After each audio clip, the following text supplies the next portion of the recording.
పెద్ద నోట్ల రద్దు తర్వాత బ్యాంకుల్లో పోగుపడుతున్న నల్లధనంపై ఉక్కుపాదం మోపేందుకు నరేంద్ర మోదీ సర్కార్ సమాయత్తమవుతోంది.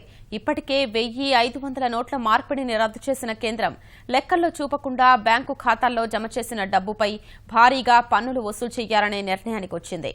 ఖాతాల్లో డిపాజిట్ చేసేందుకు ఇచ్చిన 50 రోజుల గడువులోపు స్వచ్ఛందంగా నల్లధనం వివరాలు వెల్లడిస్తే 50% పన్ను, ఆదాయ పన్ను శాఖ స్వయంగా గుర్తిస్తే గరిష్టంగా 90% పన్ను విధించాలనే నిర్ణయానికి వచ్చినట్లు తెలుస్తోంది. మిగతా మొత్తంపైన షరతులుంటాయని సంకేతాలు వెలువరించింది. నల్లధనాన్ని రూపుమాపాలన్న లక్ష్యంతో పెద్ద నోట్లు రద్దు చేసిన కేంద్రం వాటి చలామణి కోసం ఇచ్చిన 50 రోజుల గడువులో బ్యాంకు ఖాతాల్లో జమ చేసిన నల్లధనంపై భారీగా పన్ను వేయాలని యోచిస్తోంది. పాత నోట్ల కట్టలను దాచుకున్న వారు తమ వద్ద రద్దు చేసిన నోట్లు ఉన్నట్టు డిసెంబర్ 30లోపు స్వతహాగా వెల్లడిస్తే ఆ మొత్తంలో 50% పన్ను విధించనున్నట్టు ఆర్థిక శాఖ వర్గాలు వెల్లడించాయి. మిగిలిన 50%ని లాక్-ఇన్ పీరియడ్లో పెట్టి 4 ఏళ్లలో తిరిగి చెల్లిస్తుందని ఐటీ శాఖ వర్గాలు తెలిపాయి. ఒకవేళ రద్దయిన నోట్ల రూపంలో నగదును బ్యాంకుల్లో డిపాజిట్ చేసి ఆ విషయాన్ని ఆదాయ పన్ను శాఖకు వెల్లడి చేయని వారి విషయంలో మరింత కఠినంగా వ్యవహరించాలని గత రాత్రి ప్రధాని మోదీ అధ్యక్షతన అత్యవసరంగా జరిగిన మంత్రివర్గ సమావేశంలో నిర్ణయించినట్టు తెలిసింది. అలాంటి వారి సొమ్ముపై 60% పన్ను విధించాలనే అభిప్రాయానికి వచ్చినట్టు విశ్వసనీయంగా తెలుస్తోంది. మిగతా 40% తిరిగి చెల్లించే గడువు కూడా మరింత ఎక్కువ కాలం ఉంటుందని ఆ వర్గాలు తేల్చి చెప్పాయి.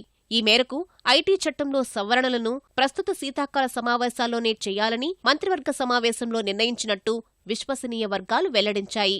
ఈ చట్ట సవరణ వచ్చే సోమ లేదా మంగళవారమే పార్లమెంటుకు వచ్చే అవకాశాలు కనిపిస్తున్నాయి.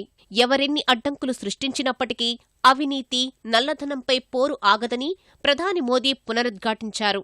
ఈ యుద్ధంలో ఇప్పటికే చాలా మంది ప్రజలు ఉత్సాహంగా పాల్గొంటున్నారన్న ఆయన ప్రతి ఒక్కరూ ఓ సైనికుడిలా ముందుకు కదలాలని రాజ్యాంగ దినోత్సవాన్ని పురస్కరించుకుని పార్లమెంటు ప్రచురించిన making of constitution, updated edition of Indian constitution పుస్తకాలు ఆవిష్కరించిన సందర్భంగా పిలుపునిచ్చారు.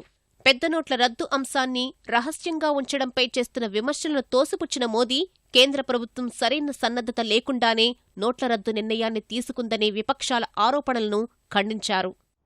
భ్రష్టాచార్, కాలాధన్, उसके खिलाफ एक बहुत बड़ी लड़ाई देश लड़ रहा। देश का सामान्य नागरिक इस लड़ाई का सिपाही बना है। उसको लगता है कि 70 साल तक इसी कानून नियमों का दुरुपयोग करने वालों ने देश को भ्रष्टाचार में डुबो दिया। इस सरकार के इस निर्णय के संबंध में बहुत कम आलोचना हो रही है, लेकिन कुछ लोगों की आलोचना क्या है? आलोचना ये है कि सरकार ने पूरी तैयारी नहीं की। मैं समझता हूं कि मुद्दा ये नहीं है कि सरकार ने पूरी तैयारी नहीं की। ऐसे लोगों की पीड़ा इस बात की है कि सरकार ने किसी को तैयारी करने का समय नहीं दिया।